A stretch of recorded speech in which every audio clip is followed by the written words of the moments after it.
Hey, what's up guys? This is Anthony from Anthony's Customs, and for this review we're looking at the old Marvel Legends Build-A-Figure Galactus figure. Somebody asked me to review this, even though I think I reviewed it a long time ago, so I figured I'll take a look at it again so you can see what's going on with this guy. He's one of the ones, unfortunately, that didn't have great quality control. There's still some nice appealing features on this guy, but don't expect him to look great right out of the package. This guy is built new out of the package by me, and he still has loads of issues, so you'll see as we go. He stands a little bit shorter than the Sentinel. He's only about 36 centimeters tall, which is about 14 and a half inches tall, so a little bit shorter, but still pretty good size. As you can see, he's got a nice metallic blue paint job with obviously lots of other colors throughout. The purple's a little bit metallic, and we have some different shades of blue. I don't know if that's intentional. It looks like it is, since it's both blues right next to each other, and then the skirt is that other blue. It doesn't look great. I didn't think it was accurate when I first got the guy, but maybe it is. I don't remember. So that's up to you if you think that's accurate or not. The purples aren't quite the same either. And as you can see, just lots of little scratch marks and things like that. It's real common for his back to be all chewed up from the packaging. That's just the way it comes. Does not work very well for this guy.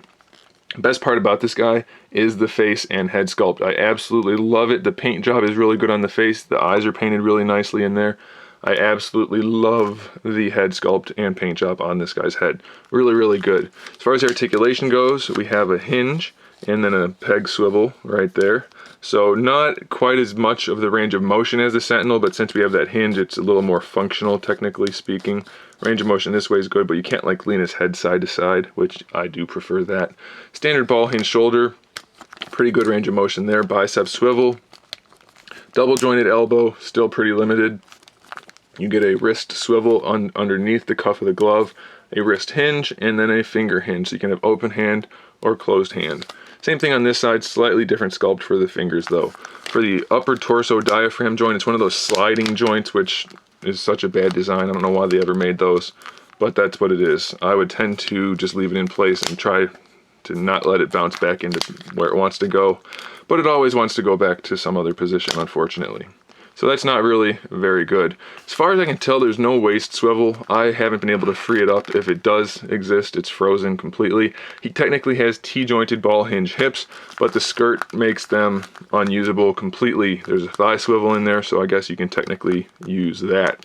We have a double jointed knee. They're really ratcheted and they work really well, but they don't want to hold their position very well, so he's kind of wobbly and hard to stand. We do get a shin swivel at the top of the boot, so if you like that, that's good. We have ratcheted ankles, which are fairly stiff, so that's good, but the ratchets are still kind of gappy, so be careful again with the balance. Toe hinge, almost useless. Ankle rocker is there, so that's good. So all in all, you have a Galactus figure which is more mature looking, I guess, than the Marvel Universe one, but lacking in bulk and in articulation.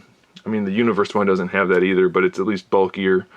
So personally, I would go with the Marvel Legends Build-A-Figure that you see here. It just looks more like an adult collectible rather than the Universe one. It looks kind of like a kid's toy since it's all bulky and rounded, but it's really going to come down to what you like. This guy's articulation, not great. He's mostly going to stand there straight up and down and not do much. But I still think it has a certain appeal, and since it's one of the classic Marvel Legends Build-A-Figures, I'm going to say that you should probably pick it up. You'll probably be happy that you did. Let me see if I can get a shot from underneath where you can see his eyes a little bit. You can't. They're pretty far back in there. There you can kind of see him. So there it is. I do recommend it. Just don't expect it to be great. It's one of those figures that's actually pretty poorly executed, but you're probably still going to want to have it. I know I am happy that I have it, and I think you will be too. Alright, I'll stop ranting about it. There you go, guys. Thanks for watching. Make sure you subscribe to the channel so you can see my upcoming figure reviews, custom figures, and other good stuff. And in the meantime, keep collecting.